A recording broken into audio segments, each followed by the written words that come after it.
Dear student, आज मैं आपके लिए जो टॉपिक लेकर के आया हूँ, अक्सर इस टॉपिक से क्वेश्चन आते हैं और टॉपिक का नाम है भारित समांतर माध्य। टॉपिक है भारित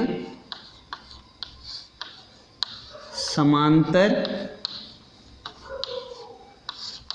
माध्य, यानी वेटेड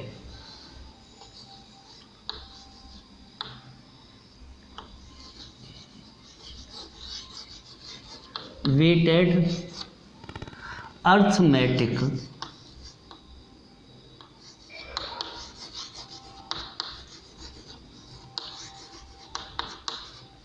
मीन। अब देखिए, भारित समांतर माध्य क्या है। सबसे पहले हमें समझना है कि भारित समांतर माध्य को निकालने के लिए हमें भारित समांतर माध्य को समझना होगा। लेकिन वीडियो स्टार्ट करने से पहले अगर आप मेरे चैनल पर नए हैं तो चैनल को सब्सक्राइब करें, लाइक करें, कमेंट करें, बेल आइकॉन का बटन अवश्य दबाएं, शेयर करना किसी भी स्थिति में ना भूलें और सब्सक्राइब भी अवश्य करें। देखिए, भारित समांतर माध्य दो प्रकार के होते हैं और एक होता है यानी भारित समांतर माध्य, भारित समांतर माध्य, इसे हम दो भागों में बांटते हैं। एक होता है सरल और दूसरा होता है भारित। अब सबसे पहले हम समझेंगे सरल समांतर माध्य। तो देखिए, जिसके निर्धारण में यानी सबसे पहला पॉइंट सरल समांतर माध्य जो है, इसमें या इसके निर्धारण में श्रेणी के सभी मूल्यों को समान महत्व दिया जाता है। अब तक हमने जिस समांतर माध्य की गणना की है वह वास्तव में ही सरल समांतर माध्य हैं। इसके बाद आता है भारित समांतर माध्य। अब देखिए, भारित समांतर माध्य क्या है, तो इकाइयों का सापेक्षिक महत्व किसी निर्दिष्ट आधार पर निश्चित अंकों द्वारा व्यक्त किया जाता है। इन अंकों को भार कहते हैं तथा भारों के आधार पर निर्धारित किया गया समांतर माध्य भारित समांतर माध्य कहलाता है। देखिए कैसे, तो इसके लिए आप चाहें तो एक एग्जाम्पल ले सकते हैं, यह आपके ऊपर निर्भर करता है, पर मैं आपको समझाने के लिए एक न्यूमेरिकल आपको बताऊंगा कि यदि किसी कारखाने में दो प्रकार के मजदूर काम करते हैं, यानी माना कि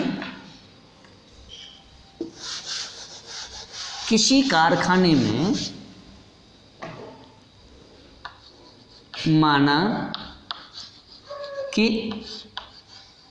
किसी कारखाने में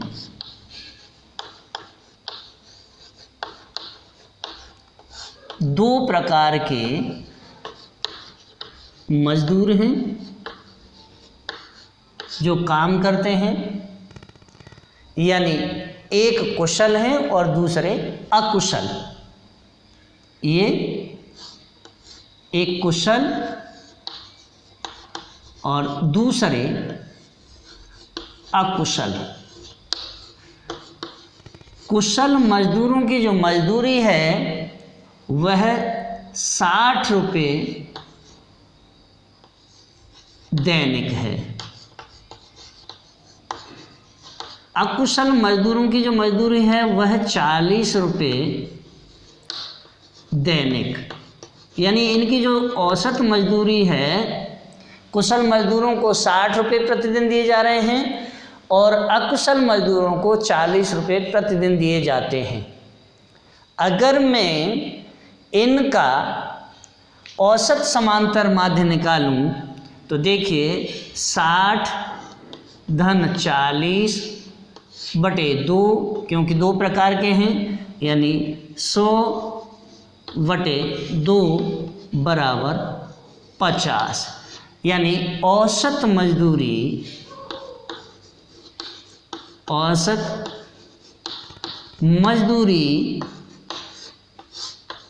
50 रुपये बैठती है।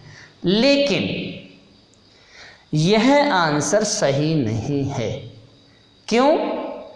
क्योंकि मान लीजिए कंपनी ने हमें मजदूरों की संख्या दी नहीं है, इसलिए हम ये मान करके चलते हैं कि मान लीजिए कुशल मजदूर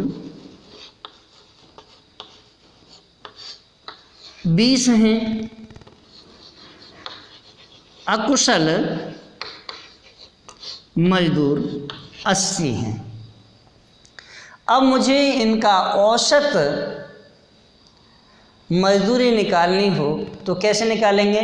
तो देखिए, इनको निकालने के लिए मान लीजिए कुशल मजदूर 20 हैं और इनको दैनिक मजदूरी जो दी जा रही है वह 60 रुपये दी जाती है, प्लस अकुशल मजदूर 80 हैं और इनको दैनिक मजदूरी जो दी जाती है वह 40 रुपये है। अब देखिए, जब ये 40 और 80 हैं तो देखिए, यानी 20 धन 80, 100 मजदूर हो गए। अब मैं अगर इनका औसत निकालूं तो देखिए कितना निकल के आएगा, इजिकल टू 1200, क्योंकि 60 का 12 में गुणा करेंगे तो 1200 हो जाएगा। 40 का अगर 80 में गुणा करेंगे तो 3200 हो जाएगा, और 3200 बटे 100। अब देखिए, इनको अगर जोड़ लेते हैं तो ये कितने होंगे? देखें, यानी 1200 और 3200 कितने हो गए? 4, और ये हुए 4, मीन्स 4400। अब देखिए, इजिकल टू एक्स बार की अगर वैल्यू हमें निकालनी है भारित समांतर माध्य, तो देखिए ये कितने हैं? 4400 अपॉन 100 बराबर 44 रुपये। यानी स्वाभाविक सी बात है, एक तरफ औसत मजदूरी 50 रुपये आती है और दूसरी तरफ जो औसत मजदूरी है वह 44 रुपये आती है। तो यानी औसत मजदूरी। अब देखिए, यहीं पर अंतर आ गया, एक तरफ 50 रुपये औसत मजदूरी है और एक तरफ 44 रुपये औसत मजदूरी है। अब वास्तविकता ये है कि इन दोनों में से सही कौन सा है? तो देखिए, सही जो है वह है 44 रुपये औसत मजदूरी। क्यों? क्योंकि इसी प्रकार की जो वस्तुएं हैं, उन वस्तुओं का जो समांतर माध्य ज्ञात करते समय उनके उपयोग व उत्पादन की मात्रा के आधार पर अलग अलग भाग देकर भारित माध्य निकालना अधिक उपयुक्त होगा। अब देखिए, भारित समांतर माध्य के बाद में भारित समांतर माध्य की गणना आती है। तो भारित समांतर माध्य की गणना कैसे करते हैं? तो चलिए देखते हैं भारित समांतर माध्य की गणना।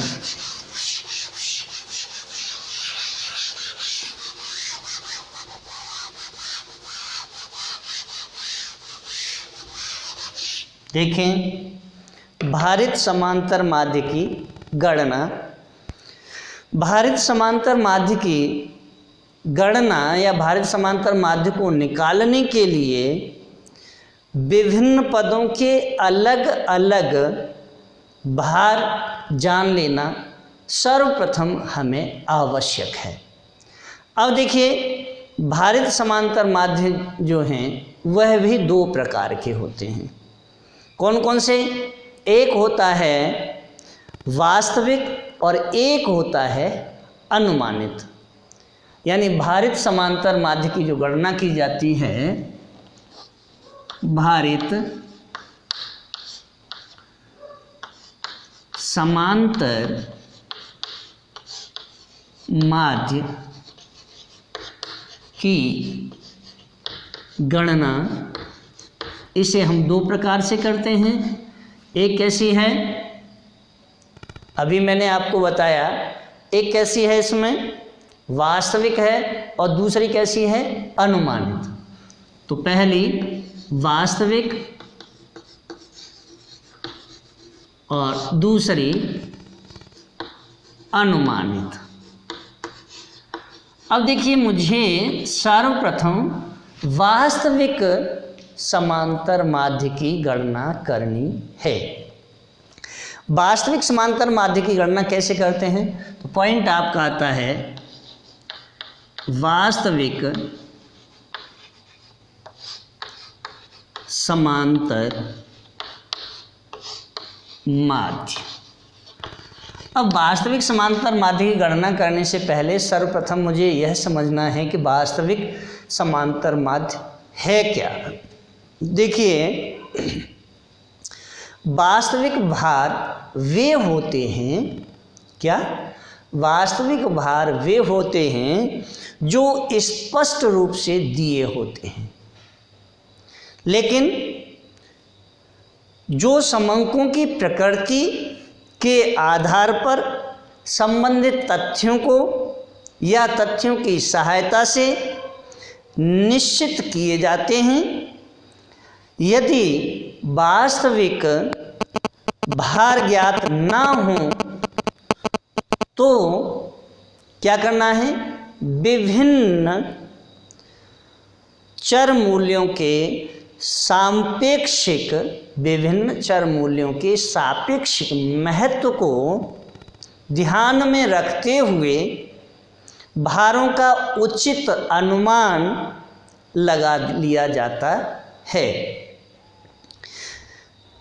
यहाँ देखें कि विभिन्न व्यक्तियों के अनुमान भिन्न भिन्न हो सकते हैं, यानी विभिन्न व्यक्तियों के अनुमान भी भिन्न भिन्न हो सकते हैं, परंतु यदि ये अनुमान तर्क संगत हैं तो इनके आधार पर निकाले गए भारित समांतर माध्य लगभग समान होंगे।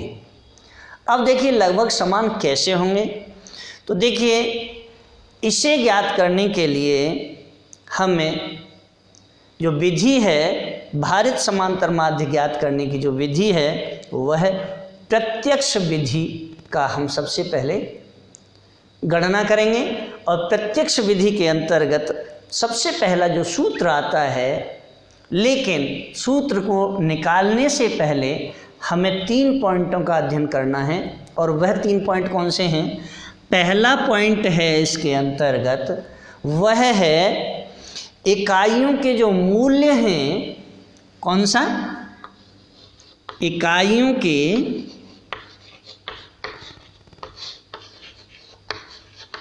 मूल्य, और इकाइयों के मूल्य को हमने x मान लिया है। क्या मान लिया?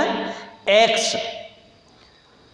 उनके भार को भी देखना है और उनके भार क्या है?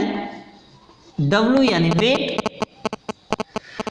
तो इकाइयों के मूल्य और उनके भार की गुणा की जाती है। क्या किया जाता है? कि गुणा की जाती है। पहला पॉइंट। सेकंड पॉइंट इसके अंतर्गत आता है और वह पॉइंट है मूल्य व भार की गुणाओं का जोड़। क्या? मूल्य व भार की गुणाओं का जोड़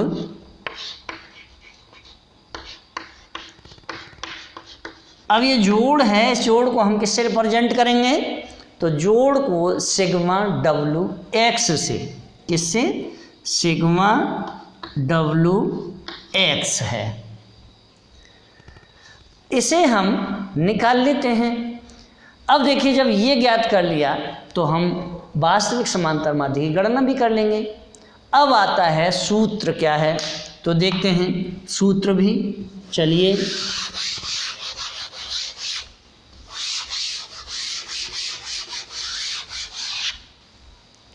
फॉर्मूला इनका है, वह है X bar W equal to, X bar W equal to क्या होगा?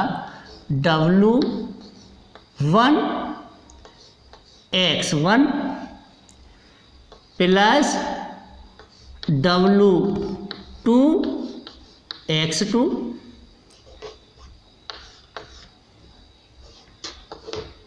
X two plus W three और X three plus dot dot dot dot plus W N और एक्स एन अपॉन क्या होगा? देखिए, W one plus W two plus W three plus dot dot plus W N. अब देखिए, जब ये निकाल लेते हैं तो यहाँ यानी इसे दूसरे तरह से भी हम लिख सकते हैं।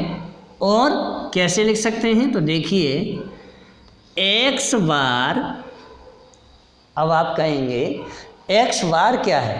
तो एक्स बार डब्लू यानी X bar W equal to क्या हो जाएगा? Sigma W X. क्या होता है? सिग्मा डब्लू एक्स अपॉन, अब देखिए, सिग्मा डब्लू। चाहे तो ये सूत्र लगा सकते हैं, इस सूत्र को लगा सकते हैं, और आप वास्तविक समांतर माध्य की गणना कर लेंगे। लेकिन यहाँ एक चीज़ और है कि एक्स बार डब्लू यानी वेयर, जहाँ X bar W equal to क्या होगा? देखिए, भारित समांतर माध्य होगा। क्या होगा? भारित समांतर माध्य यानी वेटेड अर्थमेटिक मीन। फिर इसके बाद में क्या आ जाता है? Sigma W X equal to, और sigma W X equal to क्या होता है? मूल्यों व भारों की गुणाओं का योग। क्या होता है? मूल्यों व भारों की गुणाओं का योग। वापस एक चीज़ और रह जाती है, सिग्मा डब्लू। तो देखिए, सिग्मा डब्लू इजिकल टू क्या होता है? और सिग्मा डब्लू इजिकल टू होता है भारों का जोड़। क्या होता है? भारों का जोड़। अब देखिए, जब हम ये भी पता कर लेते हैं तो फिर इसके बाद में क्या आता है? जो भारित समांतर माध्य हैं या भारित समांतर माध्य की गणना लघु रीति द्वारा भी की जाती है। अब देखिए, लघु रीति द्वारा कैसे गणना करते हैं? तो देखिए, इसके लिए सबसे पहले किसी मूल्य को कल्पित माध्य मान लेंगे। क्या मान लेंगे? कल्पित माध्य यानी AW। जब हम कौन सी रीति? लघु रीति से निकालते हैं तो क्या करते हैं, यानी लघु रीति में क्या होगा, लघु रीति में हमें सबसे पहले क्या करना होगा, AW क्या है भाई, यानी कल्पित माध्य मानना होगा। और कल्पित माध्य मानेंगे तो उसे किससे मानते हैं, क्या माना है, AW, और इसे हम बोलते हैं कल्पित माध्य। वापस जब कल्पित माध्य भी निकाल लेते हैं तो फिर क्या आता है, फिर उससे विभिन्न पदों के विचलन ज्ञात करते हैं। क्या करते हैं? विचलन ज्ञात करते हैं। और जब विभिन्न पदों के विचलन ज्ञात करते हैं तो उसे किससे रिप्रेजेंट करते हैं, dx से। तो ये क्या है, विभिन्न पदों के विचलन। अब देखिए हमने विचलन भी ज्ञात कर लिए, तो फिर क्या आ जाएगा, जब विचलनों को ज्ञात कर लेते हैं तो फिर विचलनों के भारों की जो गुणा है, उस गुणा करने के गुणाओं का जो जोड़ होता है उस जोड़ को ज्ञात करना है। और उस जोड़ को किससे ज्ञात करेंगे, तो देखिए उसे सिग्मा, अब f भी हो सकता है और dx भी हो सकता है। तो क्या है, सिग्मा FD। लेकिन ये कहाँ ज्ञात कर रहे थे हम, समांतर माध्य जहाँ x बार इजिकल टू ज्ञात करते थे, जहाँ फ्रीक्वेंसी आ रही थी वहाँ हम इसे f को लगा रहे थे। लेकिन यहाँ क्या लगाएंगे, f नहीं लगाएंगे और यहाँ लगाएंगे सिग्मा WDX। क्या लगाएंगे, सिग्मा WDX। अब सिग्मा WDX क्या है, उन गुणाओं का जोड़ है। तो जो गुणा हैं, गुणाओं का जोड़। अब देखिए ये भी ज्ञात कर लिया।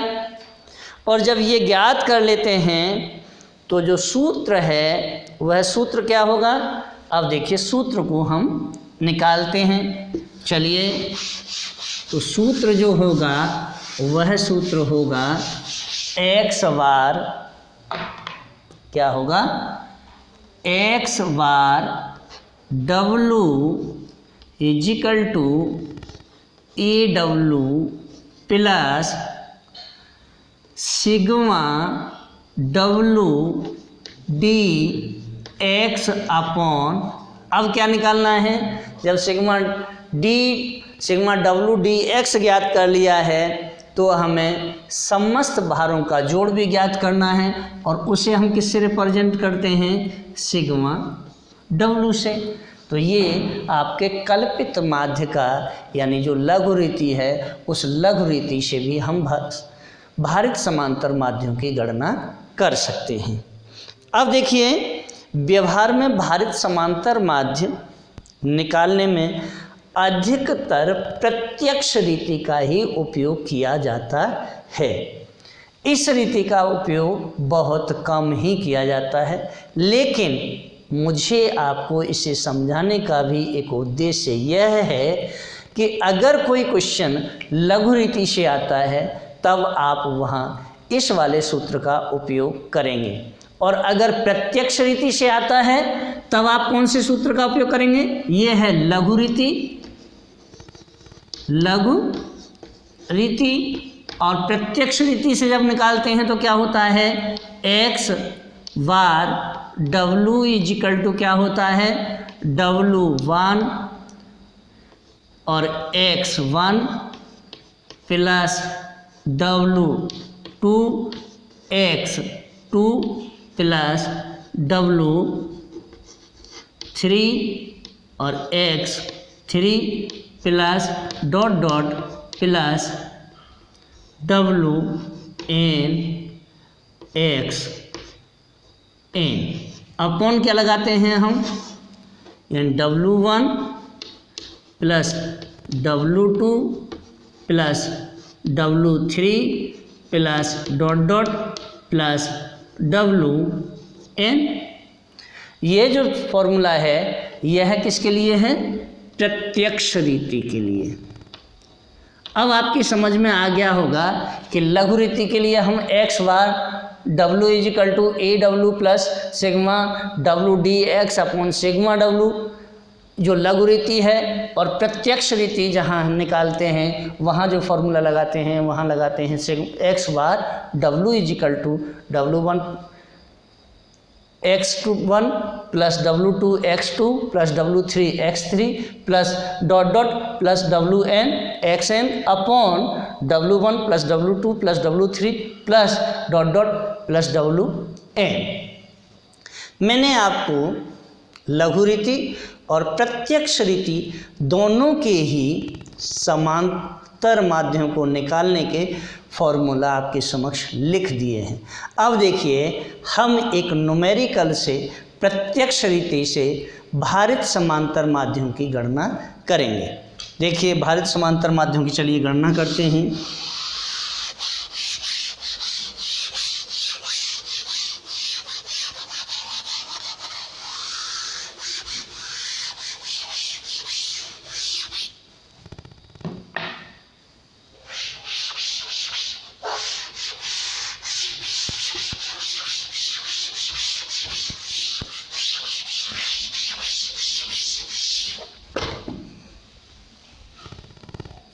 चलिए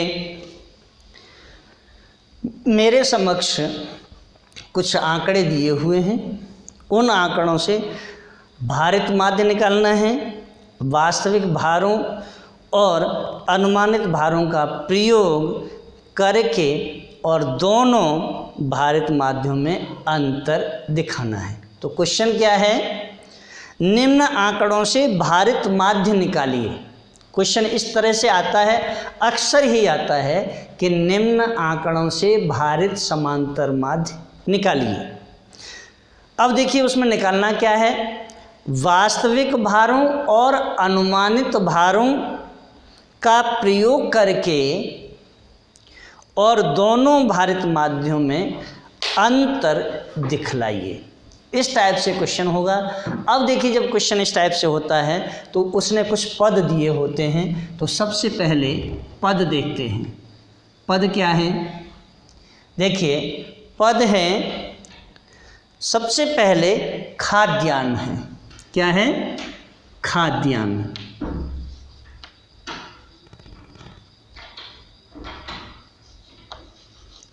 अब खाद्यान्न के बाद में, लेकिन चूंकि ये टेबल बड़ी होगी इसलिए मैं इसे थोड़ा सा नीचे खींच लेता हूँ, और पद हैं खाद्यान्न,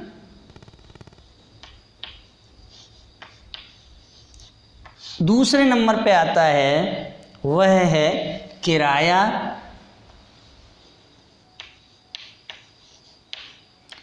तीसरे नंबर पे आता है कपड़ा, चौथे नंबर पे आता है आपका ईंधन और रोशनी, यानी ईंधन और रोशनी यानी बिजली, रोशनी। नेक्स्ट पांचवें नंबर पे आपका आता है वह है अन्य मद, अन्य मद। अब देखिए पद तो निकाल लिए, ये जो दिए होंगे अक्सर क्वेश्चन में देते हैं। इसके बाद में खर्च देखते हैं, तो खर्च देखिए, खर्च। अब खर्च कितना करता है, खाद्यान्न पर कोई भी व्यक्ति 940 रुपये खर्च कर देता है। कितने, 940। अब देखिए जो खर्च है इस खर्च को मैं x मानूंगा। क्या मानूंगा, x। अब देखिए खाद्यान्न पे उसने कितना खर्च किया है, 940 रुपये। किराए पर उसने खर्च किया है 200 रुपये, किराए पर 200 रुपये। कपड़े पर उस व्यक्ति ने जो खर्च किया है वह किया है 500 रुपये। ईंधन और रोशनी यानी ईंधन और जो बिजली दी हुई है उस बिजली पर जो खर्च करता है वह करता है 250 रुपये। अन्य मद में जिसमें बहुत सारे साधन हैं, टेलीफोन का बिल है, बच्चों की फीस है और खाने के लिए है, बहुत सारे सामान हैं जो अन्य मद के अंतर्गत डाल दिए हैं और इस पर जो खर्च करता है व्यक्ति वह खर्च करता है 200 रुपये। अब देखिए खर्च भी आपके समक्ष आ गया। अब देखते हैं भार कितना पड़ता है। तो भार, अब भार को देखते हैं। भार जो पड़ा है इसके ऊपर वह भार पड़ा है। अब जो भार है इसे मैंने किससे रिप्रेजेंट किया है? W से। अब देखिए जो भार पड़ा है उस पर वह पड़ा 2 रुपये, सबसे पहला 7.5 यानी 7 रुपये 50 पैसे। किराए में जो खर्च हुआ था उसका जो भार पड़ा है वह भार पड़ा है 2 रुपये 50 पैसे। आगे देखते हैं कपड़े का जो भार पड़ा वह उसका पड़ा है 1 रुपये 50 पैसे। नेक्स्ट देखिए ईंधन और रोशनी पर उसने जो खर्च किया है उसका जो भार पड़ा है वह पड़ा है 1 रुपये।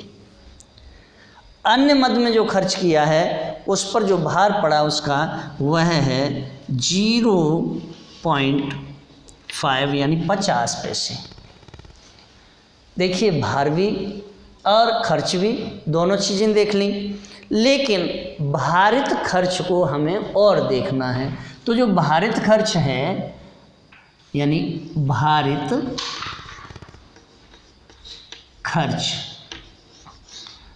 खर्च को देखिए तो इसका इससे सीधे सीधे मल्टीप्लाई कर देते हैं। अब देखिए जब 7.5 का 940 में जब गुणा करेंगे तो जो गुणा होगी वह गुणा का योग जो होगा वह होगा 7050 रुपये। कितना होगा? 7050 रुपये। अब देखिए 200 का गुणा 2.5 में कर देंगे यानी 200 दूनी 400 और 400 के आधे और 500 के आधे कर दीजिए, 200 के आधे कर दीजिए तो 100 मीन्स 500 रुपये। तो ये जो खर्चा होगा वह खर्चा होगा 500 रुपये का।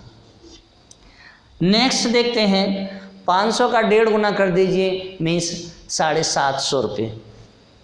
चलिए 750 रुपये इसके लिए भी आ गया। अब देखिए 250 का 1 गुना मीन्स 250 रुपये।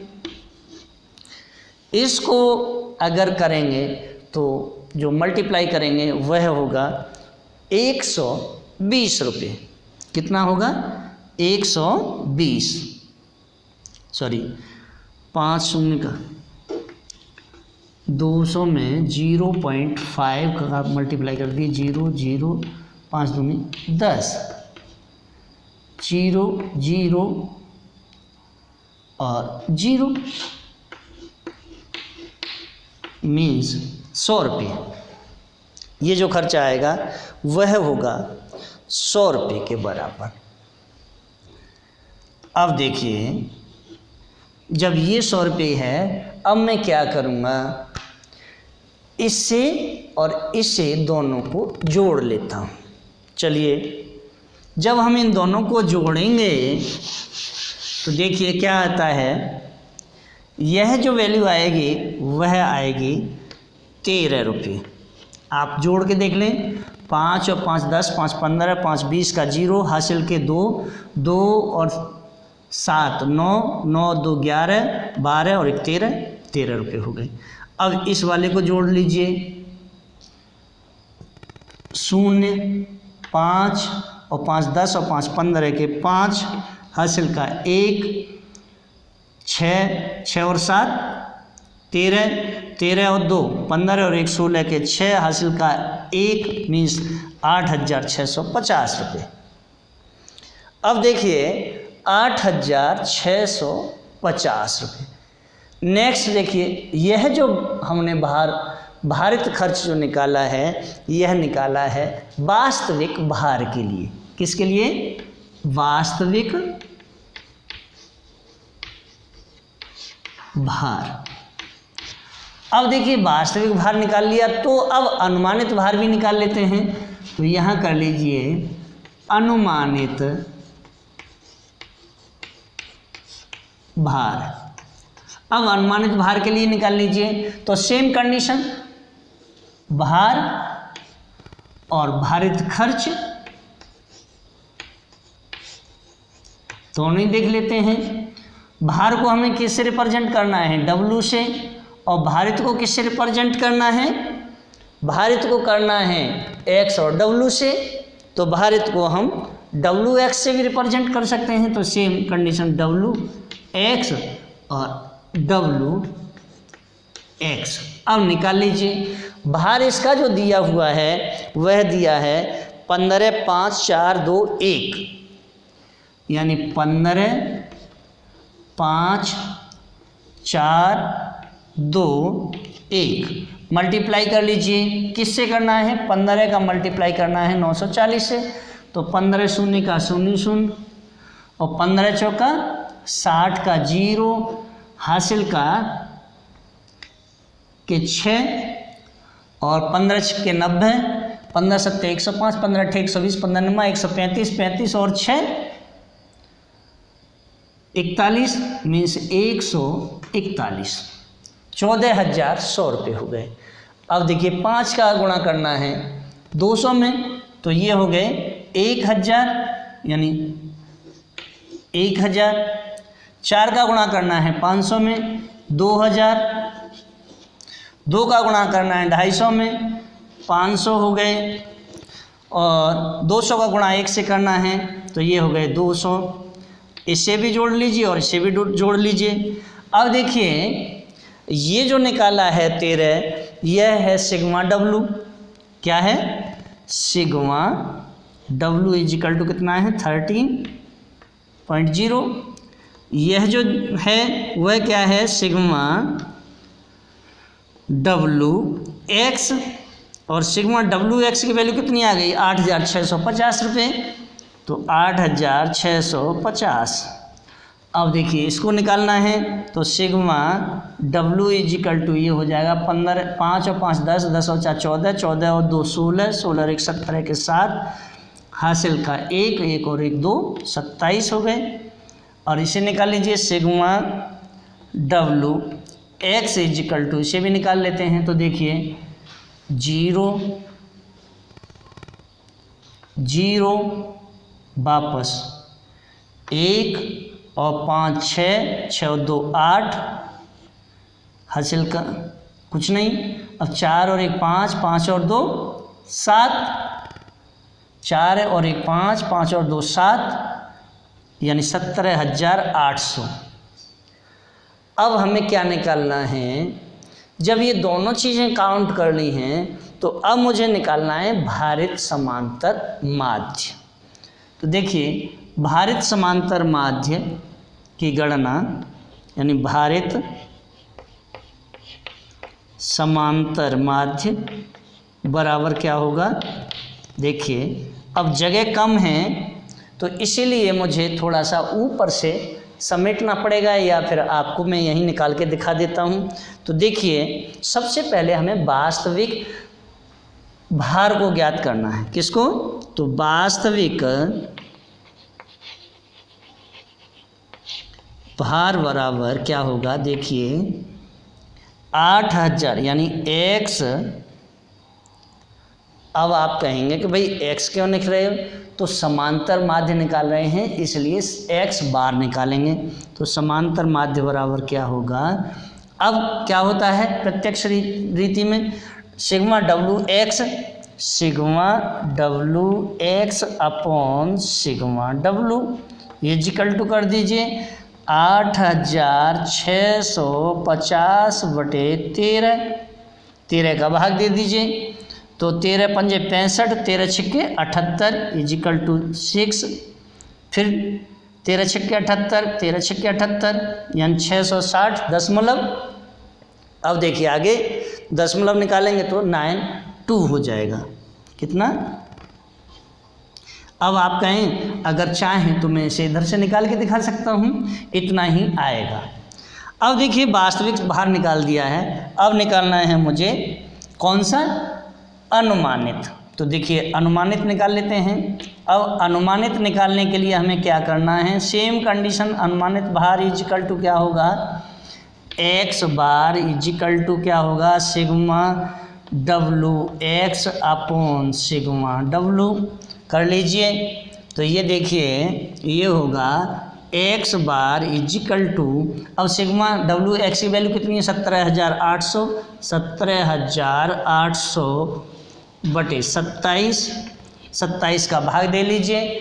तो ये भी जो भाग जाएगा वह जाएगा, यानी 2 6 16 के 6 ये 66.660 अब आगे भाग देंगे तो जाएगा 74। ये भी निकाल लिया, ये भी निकाल लिया।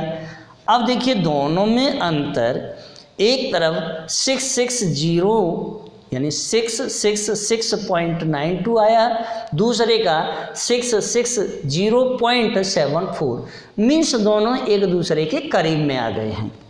जब ये करीब में आ जाते हैं तो क्या करते हैं फिर? तो देखिए यहाँ 2 स्थितियाँ पैदा हुई हैं, और वह दोनों जो स्थितियाँ हैं वह स्थिति हैं वास्तविक और अनुमानित जो भार हैं उन भारों का प्रयोग करते हुए भारित समांतर माध्यक्रम से क्या है? 666.92 रुपये। और दूसरे जो भारित समांतर अनुमानित भार जो भारित समांतर माध्य जो निकाला है उसकी जो वैल्यू आई है वह वैल्यू आई है 660.74। ये दोनों ही लगभग एक दूसरे के समान हैं, क्योंकि भारों के अनुपात लगभग वही हैं। अनुमानित भार वास्तविक भार के 2 गुने हैं, केवल कपड़ों के भार में थोड़ा अंतर है। कपड़ों के भार में देखिए यहाँ जो कपड़ों का भार है यहाँ 750 रुपये खर्च किए जा रहे हैं, यहाँ 2000 रुपये खर्च किए हैं। यहाँ देखेंगे यहाँ खाद्यान्न पर इसने 7500 खर्च किए हैं और अनुमानित वाले ने 14,100 रुपये खर्च किए हैं। यहाँ देखिए यहाँ किराए पर इसने 500 खर्च किए हैं, इसने 1000 खर्च कर दिए। कपड़ों में इसने 750 और उसने 2000 खर्च कर दिए। ईंधन और रोशनी पर इसने 250 रुपये खर्च किए, उसने 500 रुपये खर्च कर दिए हैं। अन्य मद में इसने 100 रुपये खर्च किए हैं, उसने 200 रुपये खर्च किए हैं। अब देखिए जब ये स्थिति बन गई है तो फिर क्या होता है? दोनों ही जो भार हैं उन भारों के आधार पर विभिन्न मदों की सापेक्षिक महत्ता लगभग एक समान होने से या एक समान होने के कारण दोनों भारित माध्यमों में अंतर नगण्य है। जब नगण्य अंतर हो जाता है तो क्या स्थिति बनती है? तो देखिए तब एक स्थिति आती है कि बराबर भी हो जाते हैं, ज़्यादा भी हो जाते हैं और कम भी हो जाते हैं। तो देखिए तीनों ही स्थितियां अब मैं आपके समक्ष क्लियर करूँगा। देखिए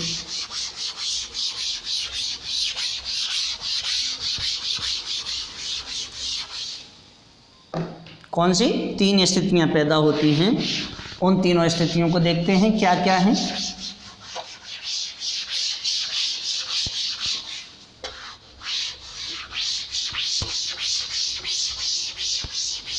देखिए 3 स्थितियां कौन कौन सी बनती हैं। सबसे पहली जो स्थिति बनती है वह स्थिति बनती है सतत व भारित समांतर माध्य की। हम तुलना करके देखेंगे कि क्या क्या स्थितियां इसमें बनेंगी। देखिए, जब सतत यानी सरल व भारित जो समांतर माध्य हैं उसमें सरल समांतर माध्य भारित समांतर माध्य के बराबर हो सकता है। क्या कहा? सरल समांतर माध्य भारित समांतर माध्य के बराबर हो सकता है। फिर क्या है?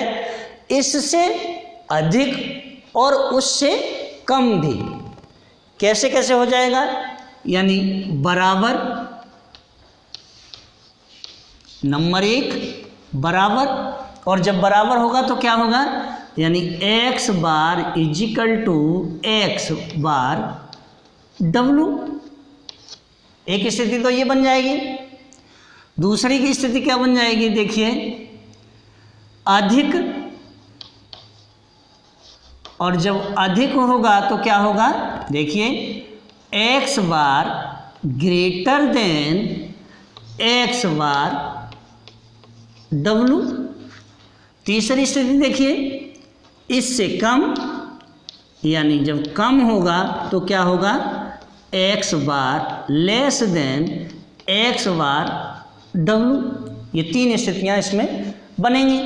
अब देखिए, जब तीनों स्थितियां बन जाती हैं तो पहली स्थिति क्या है? यानी x bar equal to x bar w कैसे काउंट करेंगे यह पता करते हैं। तो देखिए, जब श्रेणी के प्रत्येक मूल्य को समान, फिर से समझें एक बार ध्यान से, कि जब श्रेणी के प्रत्येक मूल्य को समान भार दिया जाता है तो सरल और भारित समांतर माध्य दोनों बराबर होते हैं। अब देखिए, अधिक यानी x बार greater than x bar w, जब ये स्थिति होगी तो इसमें क्या होगा? जब श्रेणी के कम मूल्यों को अधिक, फिर जब श्रेणी के कम मूल्यों को अधिक भार तथा अधिक मूल्यों को कम भार दिया जाता है तो सरल समांतर माध्य भारित समांतर माध्य से अधिक होगा। तीसरी स्थिति कम, यानी x बार less than x bar w। जब ये स्थिति बनती है तो ये जो वाली जो स्थिति होगी कब बनेगी? जब समंक माला के छोटे मूल्यों को कम भार तथा बड़े मूल्यों को अधिक भार दिया जाता है तो सरल समांतर माध्य भारित समांतर माध्य की तुलना में कम होता है। ये तीनों ही स्थितियां मैंने आपको बताई। अब देखिए, जब ये तीनों ही स्थितियां बन जाती हैं तो मैं आपको एक न्यूमेरिकल के माध्यम से इन तीनों ही स्थितियों को क्लियर करेंगे। चलिए, अब एक और न्यूमेरिकल निकालेंगे।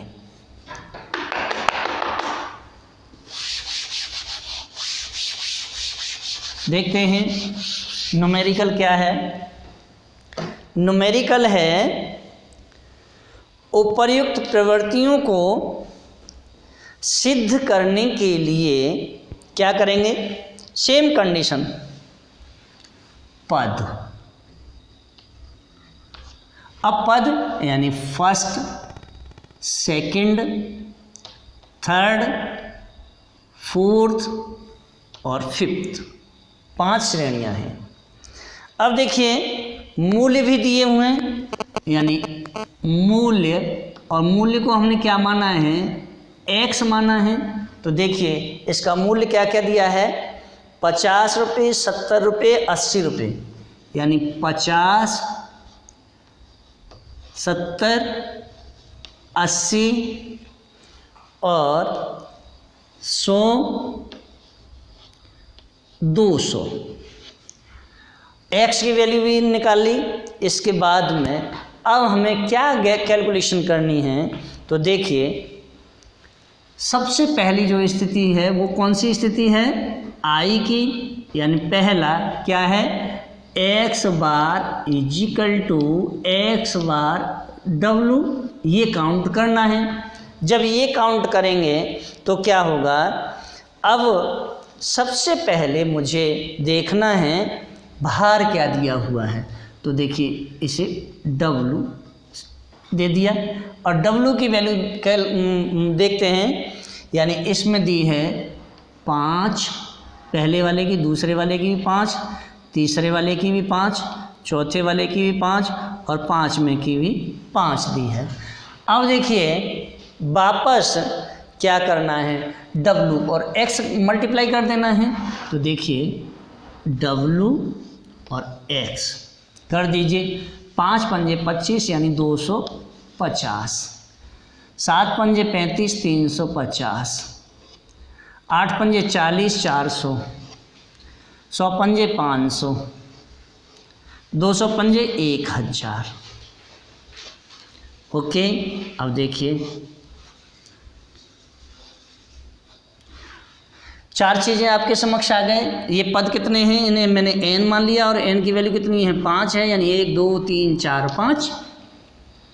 x की वैल्यू निकालते हैं तो क्या होता है, सिग्मा x, तो सिग्मा x इजिकल टू देख लीजिए कितना आएगा, 5 यानी 0, 5 और 7 12, 12 और 8 20, 20 का 0 हासिल के 2, 2 और 1 3, 3 और 2 5, यानी 500 हो गया। अब यहाँ देख लेते हैं 0 0 यानी 5 और 5 10 का 0 हासिल का 1, 3 और 3 6, 6 और 4 10, 10 और 5 15 के 5 हासिल का 1 यानी 25।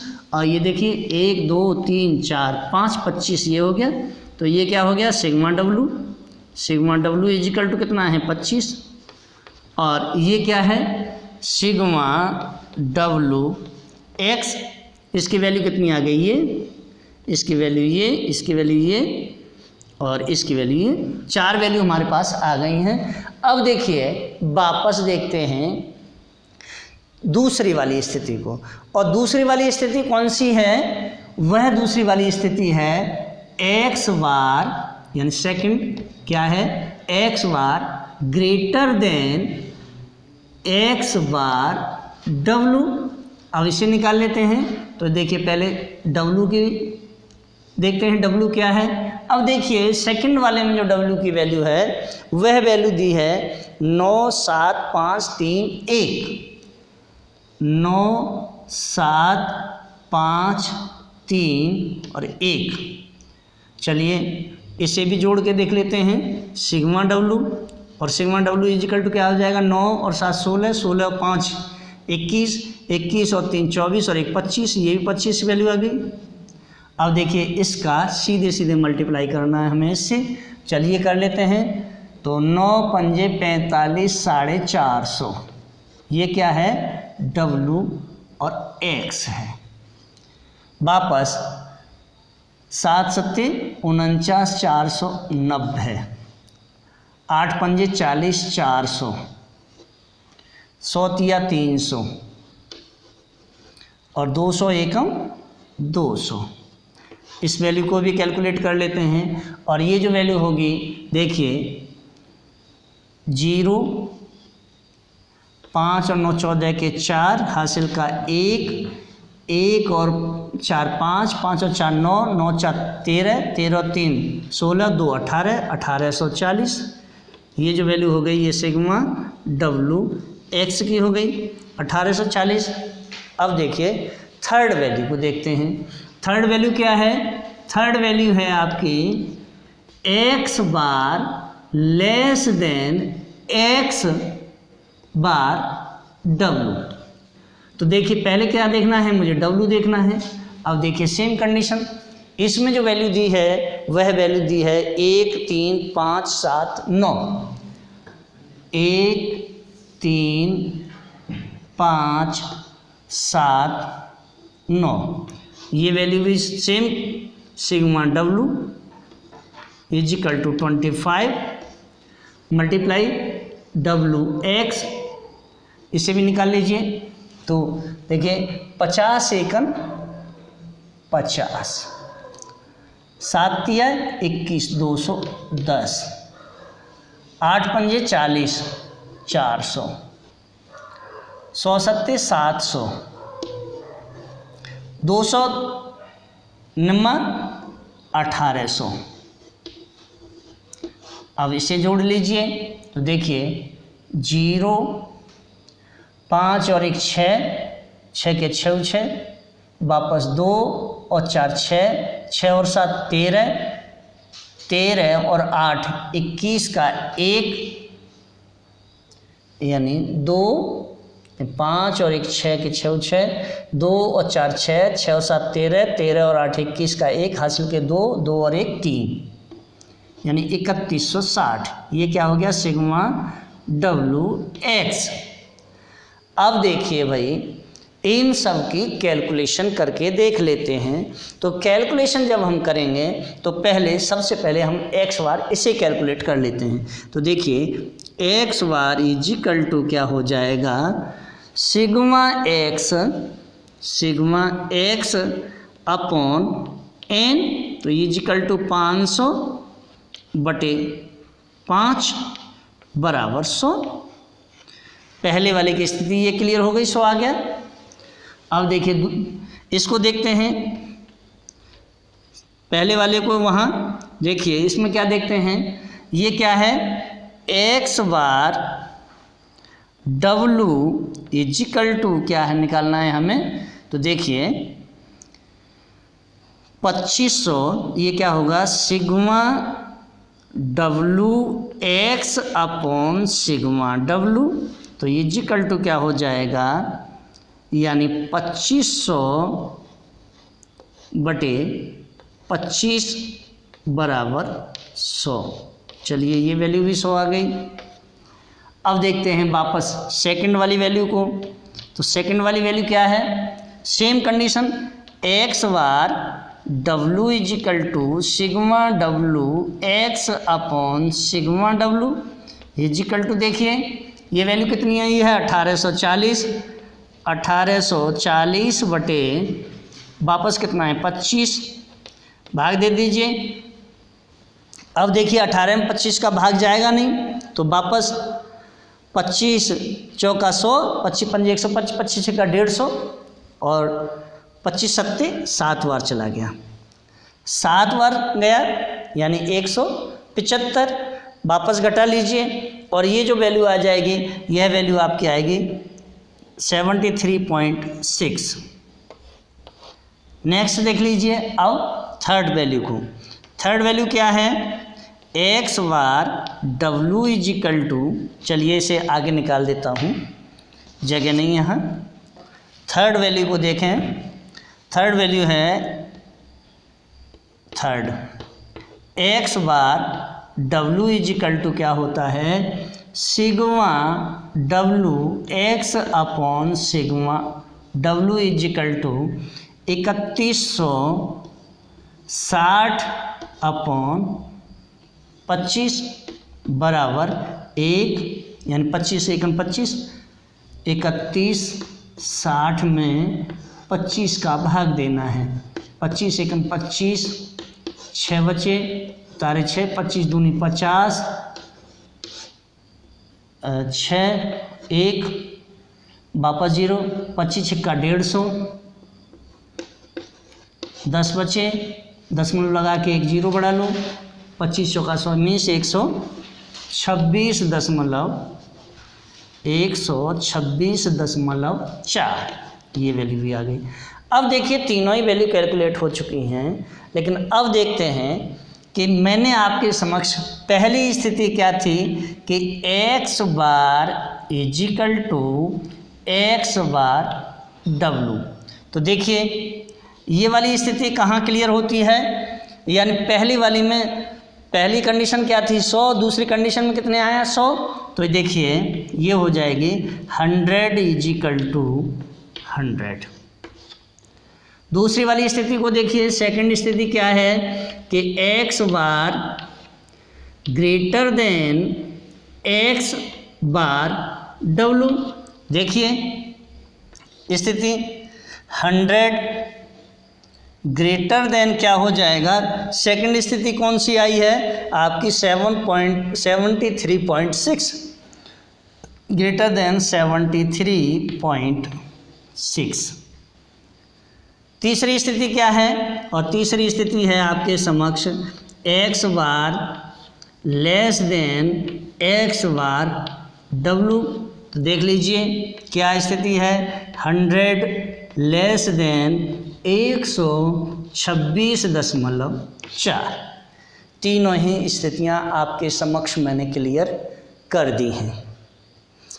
अब इसके बाद में जो क्वेश्चन आता है वह है भार और आवृत्ति का।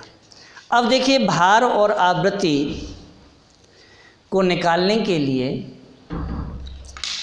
देखते हैं भार और आवृत्ति। तो सर्वप्रथम हमें समझना है कि भार और आवृत्ति होती क्या है। तो देखिए गणन क्रिया के उद्देश्य से भार और आवृत्तियों में कोई अंतर नहीं माना जाता। क्यों? क्योंकि व्यक्तिगत श्रेणी से भारित समांतर माध्य निकालने में जो भार का उपयोग किया जाता है वही प्रयोग आवृत्ति श्रेणी के सरल माध्य निकालने में आवृत्तियों का होता है। दोनों स्थितियों में मूल्य का भार या आवृत्ति से गुणाओं के जोड़ को भारों का या भारों या आवृत्तियों के जोड़ से भाग दिया जाता है। अर्थात क्या होगा, तो देखिए अर्थात जो होगा वह होगा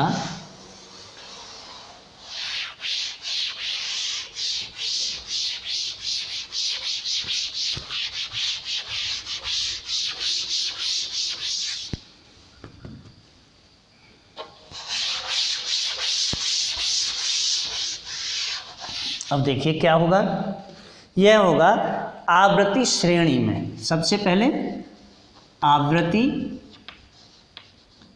श्रेणी, और आवृत्ति श्रेणी में कैसे निकालते हैं, देखिए एक्स बार इजिकल टू क्या होता है, आवृत्ति जब श्रेणी होती है तब एक्स बार इजिकल टू होता है sigma F x upon sigma F. क्या होता है, sigma F x upon sigma F. और दूसरा क्या होता है, सिग्मा दूसरा जो होता है वह होता है एक्स बार इजिकल टू क्या होता है, एक्स बार इजिकल टू ए। अब ए क्या है, चूंकि यहाँ भार है तो ए डब्लू आ जाता है, लेकिन यहाँ X bar equal to A plus sigma F D X upon sigma F. पहली स्थिति तो ये आ जाती है, यानी या तो ये फॉर्मूला लगा लो या ये फॉर्मूला लगा लो आवृत्ति श्रेणी में। लेकिन अब आगे देखिए साधारण श्रेणी में क्या होता है, तो यहाँ देखें साधारण श्रेणी, साधारण श्रेणी। और साधारण श्रेणी क्या है, तो देखिए साधारण श्रेणी में हम कैसे निकालते हैं, एक्स बार डब्लू क्या है, X bar W equal to जो सूत्र होगा वह सूत्र जो होगा वह सूत्र होगा आपका X bar W equal to sigma X W upon sigma X W upon sigma W. या और क्या हो जाएगा, तो देखिए X bar W equal to A W plus क्या होता है, प्लस सिग्मा अब देखिए यहाँ सिग्मा के बाद में क्या लेंगे हम, सिग्मा के बाद में WDX, क्योंकि सिग्मा WDX और DX क्या है, विचलन है, तो सिग्मा W। चाहें तो ये फॉर्मूला लगाओ या ये फॉर्मूला लगाओ। अब देखिए इसके बाद में आता है कि भारित समांतर माध्ययों के उपयोग की स्थितियां क्या हैं। तो भारित जो समांतर माध्य हैं उनके जो उपयोग की स्थितियां हैं वह हैं निम्न प्रकार से। इनकी जो स्थितियां हैं, भारित समांतर माध्य अधिक उपयुक्त होता है कब? नंबर 1, जहां विभिन्न मूल्यों का अलग अलग सापेक्षिक महत्व हो। उदाहरणार्थ क्या होगा, देखिए जहाँ विभिन्न मूल्यों का सापेक्षिक अलग अलग महत्व हो तब क्या होता है, तो विभिन्न वस्तुओं के मूल्यों का माध्य निकालते समय उन वस्तुओं की अलग अलग मात्राओं का भाग देकर क्या करते हैं, भारित माध्य ज्ञात करना चाहिए।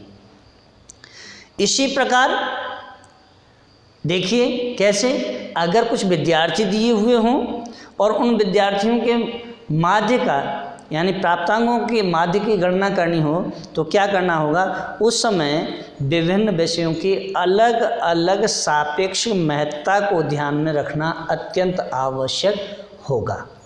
सेकंड पॉइंट आता है कि जहां समंकमाला अनेक उपवर्गों में बटी हो और उपवर्गों की आवृत्तियों में काफ़ी अंतर हो तब क्या होगा, तो जहाँ अंतर हो तब देखिए मान लीजिए एक कारखाने में कुछ मजदूर हैं, उन मजदूरों की औसत मजदूरी भारित समांतर माध्य के आधार पर अगर निकाली जाती है तो क्या होता है, तब कुशल और अर्धकुशल और अकुशल 3 श्रेणियों में हम बांट करके इसका अध्ययन करते हैं। तीसरा इसमें पॉइंट आता है और वह पॉइंट है जहाँ श्रेणी के विभिन्न भागों के अलग अलग समांतर माध्य और पदों की संख्या ज्ञात हो तथा उनकी सहायता से पूरी श्रेणी का संयुक्त माध्य निकाला जाता है।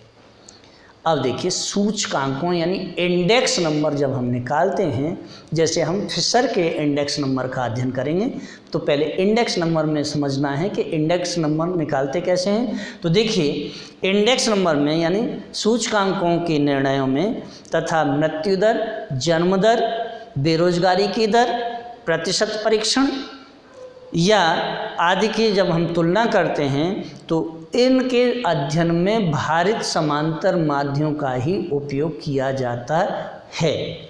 और अब जो मैं टॉपिक लेकर के आपके समक्ष उपस्थित होऊंगा वह टॉपिक होगा सामान्य व प्रमापित मृत्यु दरें।